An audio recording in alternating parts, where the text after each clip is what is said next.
Saturday night at Abhayagiri on the 1st of January. We're just starting to settle into the several days of before starting our winter retreat for 3 months. The numbers of people that come over the holidays will probably be starting to fade away. We had a large group of folks today coming to wish us Happy New Year and to participate in saying a welcome back and hello to Lungpa Pasano, who just got back from being away for 6 weeks in Thailand. So a wave of activity and a peak and kind of starting to begin to settle down.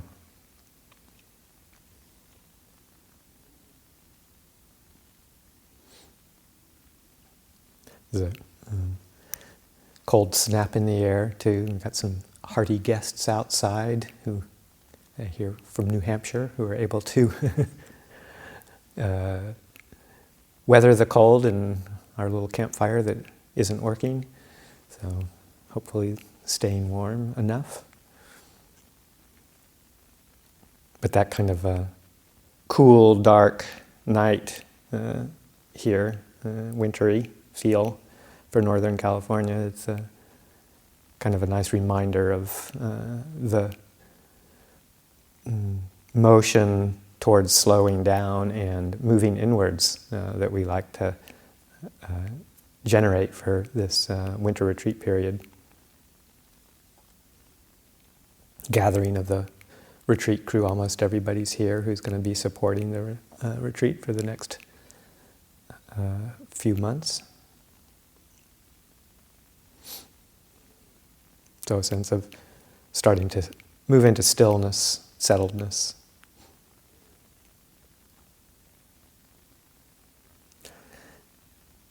One of the themes that one can take up for contemplation, recollection. There's many recollections that the Buddha talks about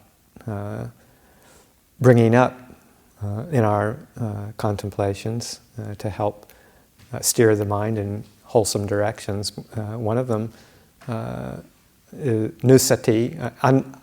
Anusati is the word for recollections, and one of them that the Buddha talks about, not a huge amount, but mentions is upasamanusati, which is the recollection of peace, or particularly the recollection of the peace of nibbana, the goal of the practice, nibbana, and the peace, the ultimate sublime, highest form of peace that comes with that, and that it's useful to just bring that to mind and recollect it as a contemplation in and of itself. The perception of it, if not the full experience, but just reminding ourselves that the end point of this practice, full liberation, and what it might entail in terms of an experience, and the peacefulness of it being its one of its hallmark qualities. In fact, much of the teachings around Nibbana that the Buddha gives are more reflections on its qualities rather than any kind of metaphysical or doctrinal expositions,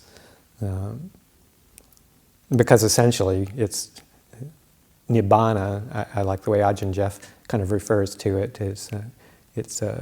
There should be a verb for it, because like Nibbana-ing is really best described as basically the ending of samsara-ing.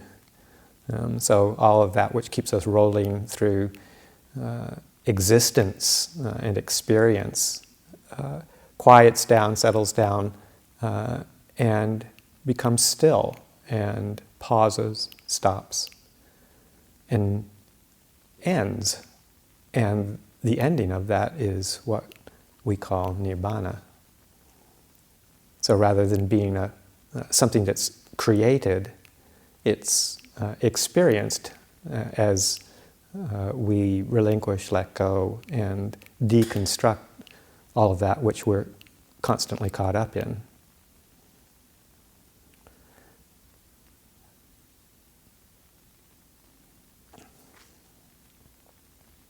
So there's a few things that, for me, when I like to do this kind of contemplation, just in and itself, it's not only inspiring to remember what, at least develop a perception of what the goal might feel like, but also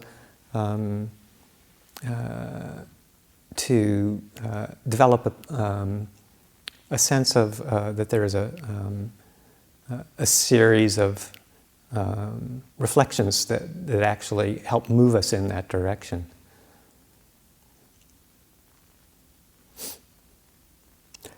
Most of it for me is just several kind of what I would consider quite pithy passages from different teachings that all refer to the qualities of nibbana and some of the reflections that lead to that peace of mind, that ultimate peace.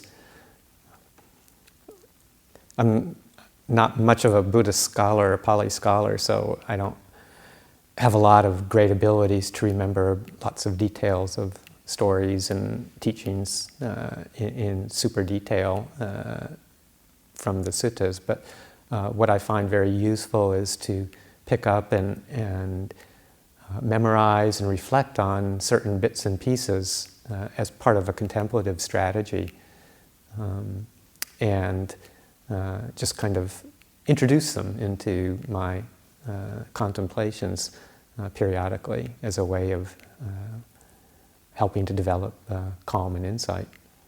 And that's kind of where these recollections fall for me.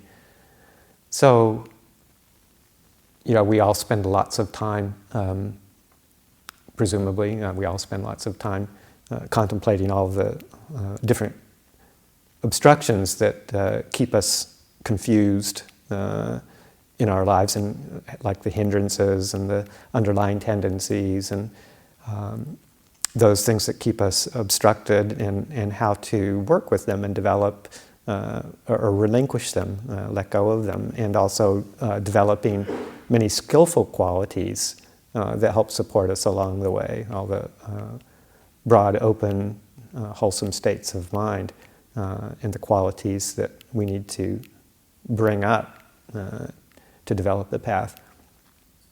So those are all often a major part of our practice, our contemplative practice. And the Upassamanusati is one that helps inspire and bring up hints of what the goal might feel like.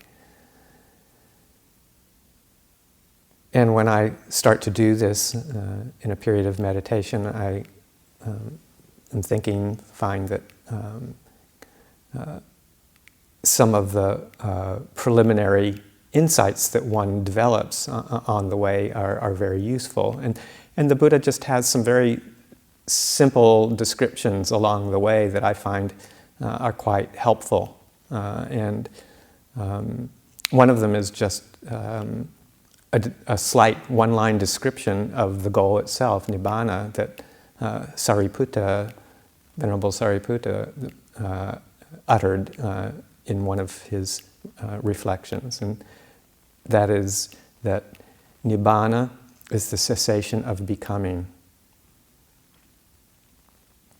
Very short definition, very short description, but very full of meaning for me as I reflect on it. Nibbana is the cessation of becoming. Because becoming is that energy that keeps us within the realm of samsara in a sense. It's that wave, that flow of energy that is always moving towards identification, personalization, entanglement, and birth in this world of experience. The becoming urge, the becoming process, the result of clinging and craving, ignorance, as it rolls and becomes a wave and lands us in the next moment of our experience with confusion. So Nibbana is the cessation of that process, the cessation of that becoming wave, that becoming energy.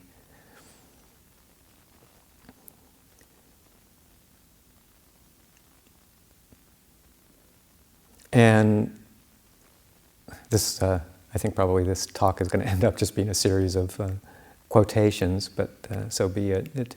As I recollect that phrase from Sariputta, what comes up for me is that several of the factors that one has to develop insight around in order to start to feel that peacefulness of cessation of energy, that cessation of becoming, and the perception, anicca sanya and anatta sanya, are two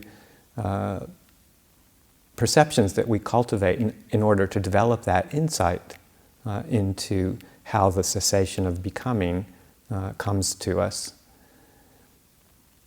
Anicca sanya, perception of impermanence. Oftentimes just repeating the phrase that is a very familiar phrase to most of us, with first arising in the Dhammacakka Sutta. All that arises, all that has the nature to arise has the nature to cease. Yang kinchi samudaya dhammang sabbantang nirodha dhammanti.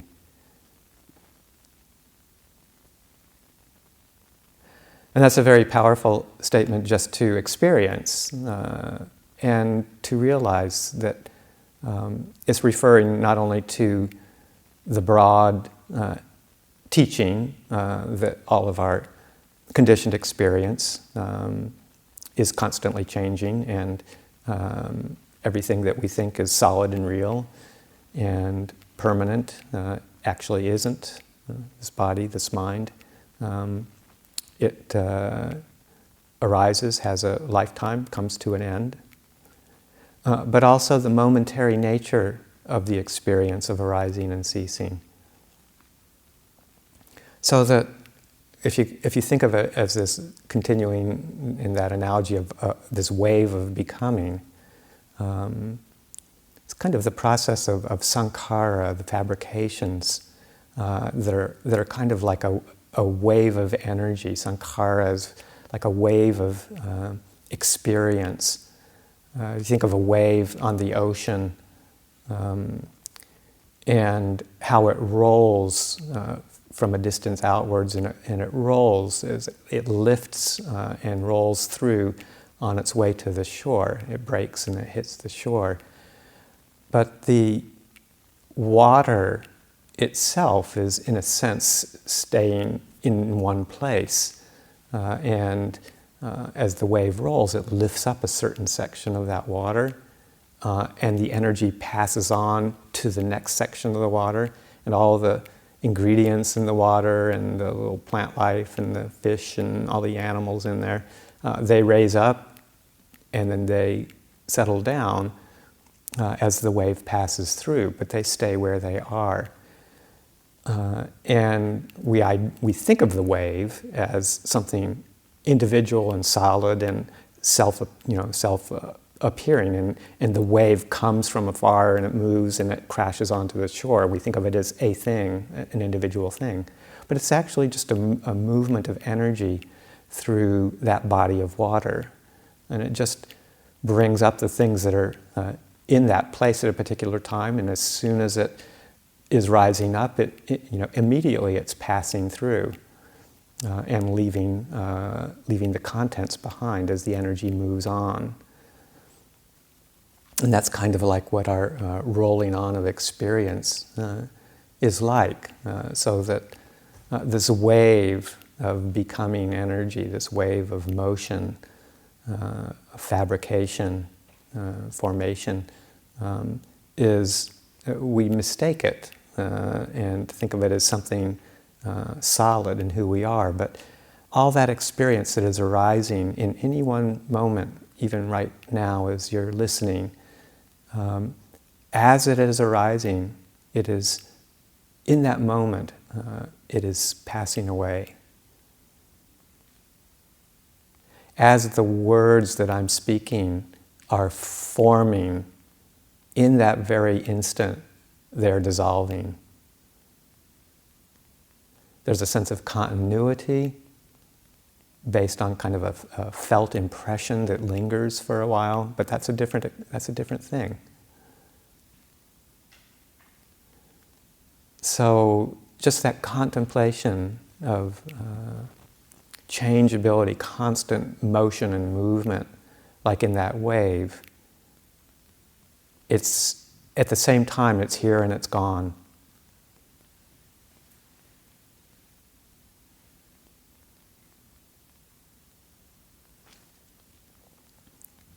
So just that sense of really attending to that sense of, you won't even say arising and ceasing, it's just lifting and dispersing almost as an energetic quality. It's in its lifting is its inherent dispersing.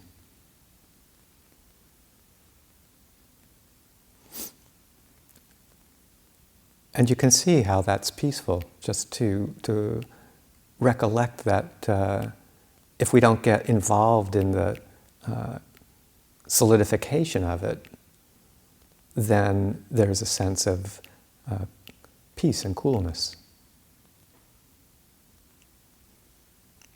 The same with the perception of anatta, insubstantiality. They go hand in hand.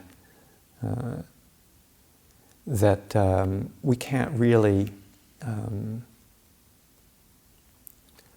hold on to, identify, possess these experiences as something that is related to us.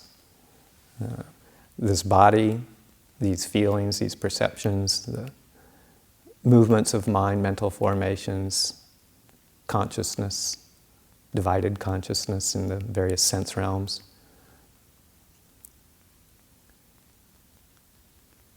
We can't really take possession of them. They're constantly moving, changing, regardless of our wishes.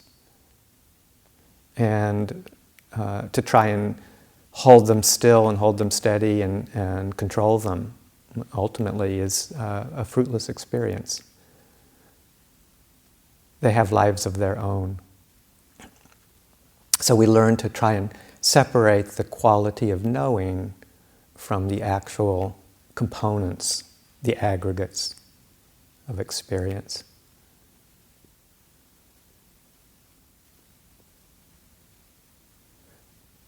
And the phrase that often comes to my mind, just as a simple recollection, is one that often talk about and think about is the abandon that which isn't yours. That which isn't yours, abandon it. What is it that isn't yours? Form, the body, feelings, perceptions, mental formations, consciousness. The body and the mind aren't yours. Abandon them.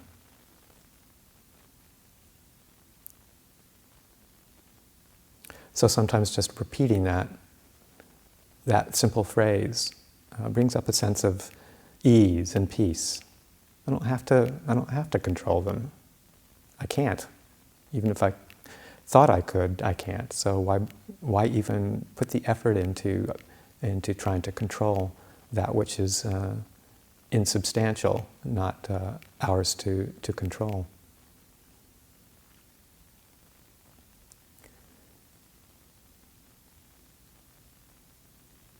So everything that arises is passing away, dissolving, abandon what isn't ours.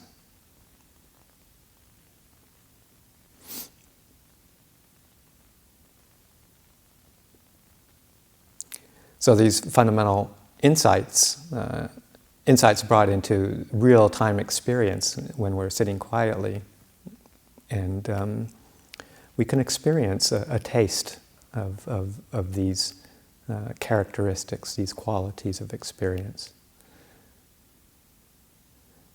And as we develop the insight on a deep level, then another kind of quotation, phrase that comes to my mind that is found in many different places at the ends of our cardinal suttas. It's like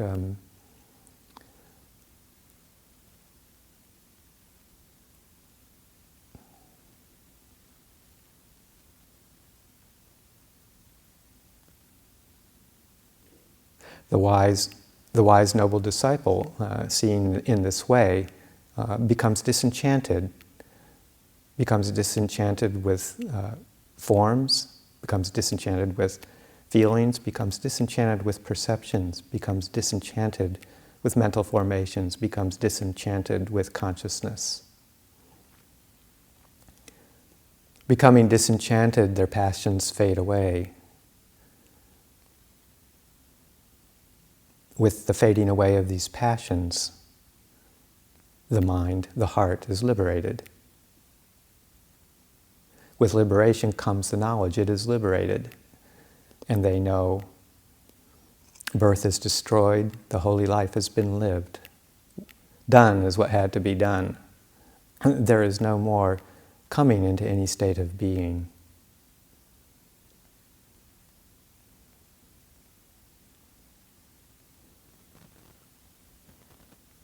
The sense of ease and peace that comes with that, and just contemplating that progression, so that it's not just the insights into anicca and dukkha and anatta that gets us somewhere, but it results in this sense of clear seeing, clear knowledge, disenchantment, dispassion,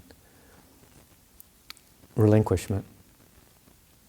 Disenchantment is a good word to tease out just a little bit. It kind of came up in a conversation I was having with a good friend of ours who's experiencing old age and problems with health, a bit of disability, and she was feeling a bit of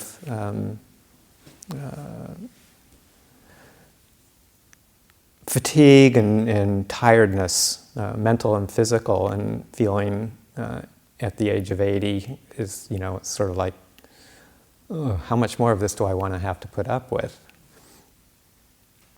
And we were talking, and she was saying, what's that word? Nibbi, what is it? Nibbi? I said, nibbita? And she said, yeah, nibbita. She said, I think that's what I'm feeling. And I said, well, what is it that you're feeling that you think is that quality? And she said, just, sometimes translated as world weariness, and I'm just weary of the world, weary of the body. It's too much. I don't feel like I just want to keep on trying to keep it all going, keeping it all propped up. It's like, I've had enough. She says, nibbita. I said, well, not sure that's exactly, the quality of disenchantment, nibbita, that the Buddha was talking about. That the quality of nibbita is actually based very much strongly on clarity of seeing and wisdom, and is actually a very, even though we translate it as disenchantment, it might have that kind of sense of world weariness in a sense. But it's much more uplifting, and it's actually a very positive, energetic state of mind, because it's based on wisdom and clarity, and the fact that we've seen through all of that which we've taken refuge in, we've seen that it's not worth taking refuge in because of its transience and its insubstantiality. And we're able to tune into a much deeper level of refuge in the quality of knowing that's not dependent on external circumstances. And so that's a disenchantment in the sense that it's not being enchanted anymore. Enchanted being kind of seeing things as through an illusory state of mind. It's more like this disenchantment is waking up and seeing clearly, kind of the clarity of knowing the world as it really is, and not having to buy into it as a reality in that sense. And that resulting disenchantment is actually a very positive, uplifting sense of understanding, not so much a kind of a wanting this all to be over kind of disenchantment, or an indifferent kind of not wanting to be involved. And as we talked, I think she of course realized that, and we talked about the fact that there is a certain kind of wish for annihilation in that kind of sense of having had enough and wanting it to be all over. And so it was a good discussion. It was very illuminating. So getting that sense that disenchantment is a very positive quality, and then it leads to that fading away of the passion to take refuge where we won't be able to sustain it. And the resulting letting go and relinquishment, and liberation of the heart, and the knowledge of that liberation.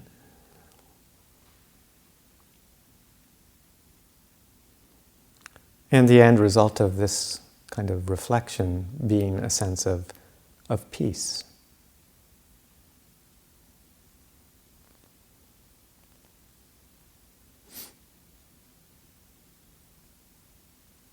One of the teachings that I bring up oftentimes to help bring that sense of a peacefulness that's related to the perception of the goal. Very pithy statement. Many people are familiar with the Buddha's teachings to Bahiya. Very short discourse that he gave an insistent yogi who found the Buddha. Wasn't actually ordained, but was ripe for penetration. And the Buddha offers this reflection for Bahiya. He says,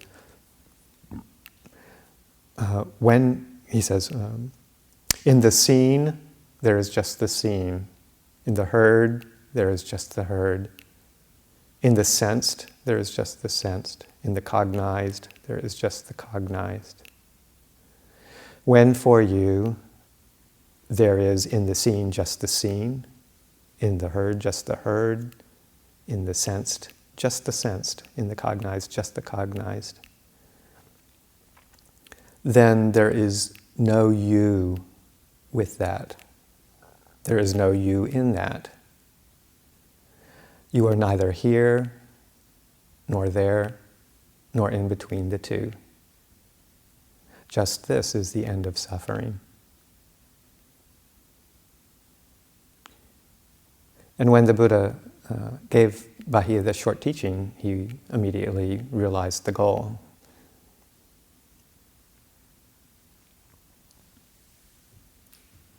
I really appreciate that over and over again, because it's not only an instruction in a reflection, where we can recollect essentially the selfless nature of the six sense bases is what it's referring to. It's kind of the six sense base equivalent of anatta contemplation that we do often with the aggregates, but with the six sense bases instead. But it's an instruction, but it's also an in-the-moment description of the experience. The way that he's worded it is so beautiful in terms of just describing how we can experience our world, the world of the six senses, without the overlay of the perception of self. So it's an instruction in contemplation of not self, but it's also a description of the actual experience. Very straightforward, and brings, for me again, a sense of settledness and peace.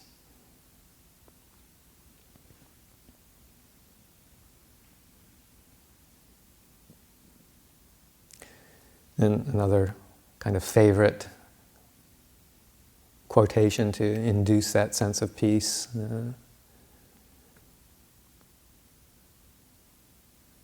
This is peaceful, this is sublime, the stilling of all formations, the relinquishment of all acquisitions, destruction of craving, dispassion, ceasing, nibbana.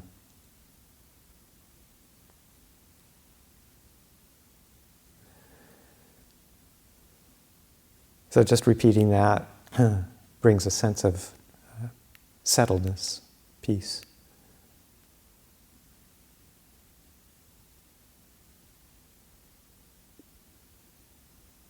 The stilling of all formations, referring again to that, the sankhara, the rolling on of sankhara. And it's not an annihilation of experience, the stilling of formations, but just letting the wave roll through and settle. And it picks up again. It's more like this rising and settling and rising and settling. It's not an annihilation and then a reappearance. That's not what samsara is all about. It's just this kind of rolling on and it can be stilled, it can be calmed, it can be settled. It's not annihilated, but we don't have to get involved with it. The same for the relinquishment of the acquisitions, the upadhi. The upadhi, acquisitions being these aggregates of body and mind, when they're accompanied by clinging with a sense of I am, or these are mine, acquisitions in a sense. We acquire the body and the mind to be ours. And when we've learned to see through that identification with them, we can relinquish them. That's peaceful and sublime. The destruction of craving, that constant moving towards pleasurable experience, particularly towards becoming and annihilation. Destruction of that those three forms of craving. Again, pointing back to Sariputta's inspired utterance of Nibbana is the cessation of becoming.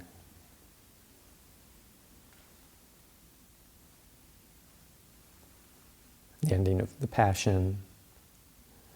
And ceasing or cessation really being more appropriately the non-arising.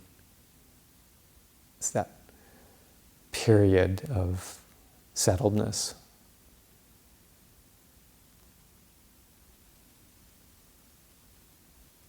And Nibbana, complete unbinding. I always appreciate Ajahn Jeff's translation. Nibbana is unbinding, because you think of a tangled skein of yarn or a big knot of some sort that's tightly bound together. And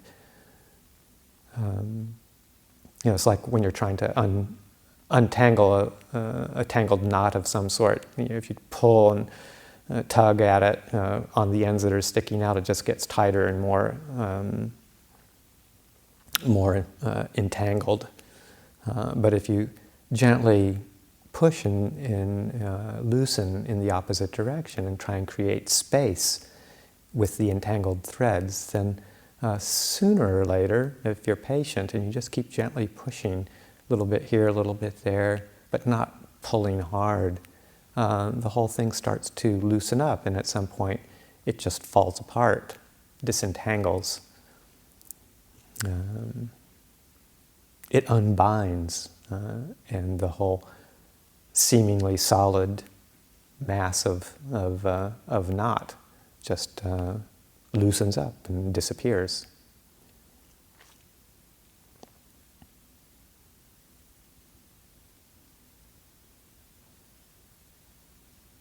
Disentanglement makes me think of Upasakagi, unentangled knowing, a description of the experience of liberation as an inward staying, unentangled knowing, all outward going knowing cast aside.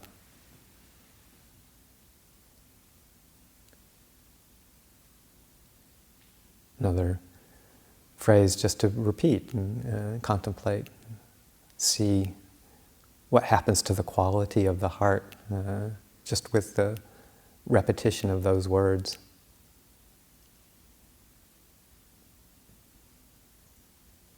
Things just kind of loosen up, untangle. Kind of one last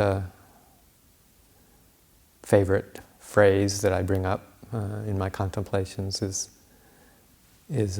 one that kind of points us back to living in samsara, even if the mind, if and when we get to experience the complete unentanglement of the heart, the mind, we're still living in the world around us. But we do so with a whole different quality of mind than previously. And it's from the Mangala Sutta. Although in contact with the world, unshaken the mind remains, beyond all sorrow, spotless, secure. This is one of the highest blessings.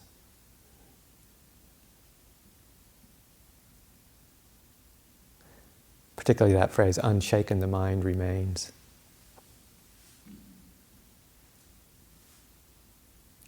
So that no matter what's coming through, samsara experience, the wave rolling on, the mind is steady and complete in itself, just this quality of knowing that's unmoved by the worldly winds that come to buffet us around. It doesn't matter.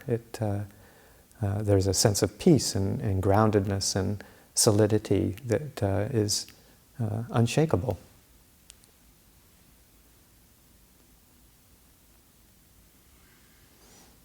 So just recollecting all of these as possibilities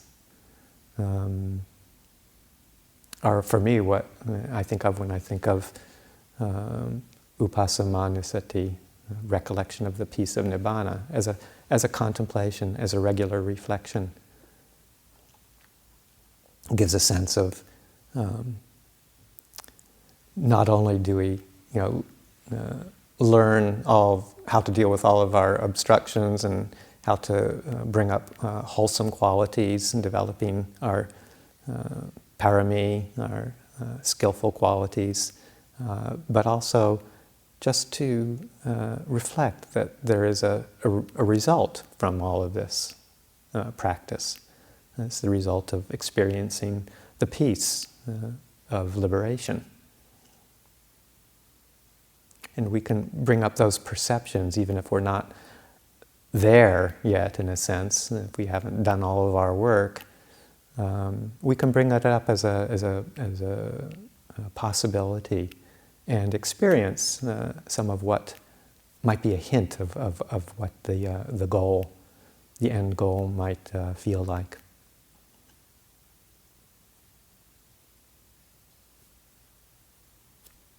So I offer this just as another tool to reflect on in your daily practice as you see fit. I'll leave it there for tonight.